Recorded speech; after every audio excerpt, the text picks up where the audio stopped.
We turn now to the national crisis of gun violence, an issue that is increasingly playing into a number of mayoral races. Politico reports that while local election candidates last year may have hitched their wagons to slogans like defund the police, this year they're running on platforms to put officers back on the streets. Let's bring in national correspondent for The Atlantic, Graeme Wood, whose recent piece details how he recently fell victim to America's crime wave a mere 11 minutes after returning to the States. So, Graeme, let's start right there. What happened? I was coming back from Canada, which doesn't have a lot of gun violence, never has. And yeah, 11 minutes after I crossed the border, I had to stop. I was traveling with family. There was a baby in the car, dirty diapers, I'm crying, and looked around for a place where I could stop. Found a well-lit gas station that just closed. And maybe a couple minutes after I stopped, I noticed a person coming toward the car, a person who then ducked behind the gas station, came back with a mask, not just a COVID mask, but a stick-up mask, and had a gun in his hand. And we got out of there as fast as we could, hit the accelerator, and we're gone before we, hit the jackpot we didn't want to hit. So it didn't take very much time at all. It felt like the crime wave was kind of waiting for me.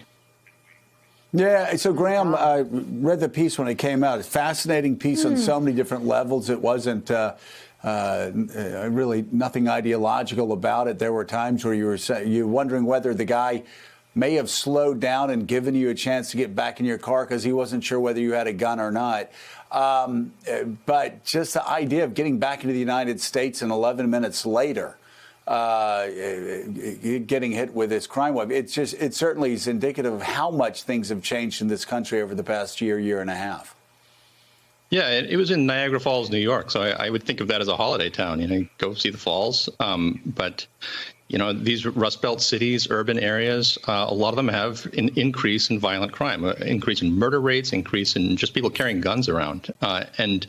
It turns out that in a recently closed gas station in a bad neighborhood, someone might hear a crying baby and think there's a victim. And you're right. I actually don't know what the effect was of the possibility that I might have had a gun, because I was on the passenger side. When I saw someone coming, I went toward the passenger side, and it looked like he hesitated, maybe because he thought I would come up with a gun of my own. So it's just a different world that Americans live in compared to, say, the other side of the border, where guns are less common, violence is less common, things like that don't happen very much. Hey, Graeme, it's Jonathan Lemire. I wanted to ask you about something else. You just recently returned from Guantanamo Bay, and we know that the Biden administration recently transferred its first prisoner out of the facility, bringing the total down now to just over 3 dozen or so. Just tell us what you saw there. It's obviously not a place that many Americans, journalists or a lot, get to visit and take a look around. Give us your reporting. What's the situation right now in Guantanamo Bay, and what's its future?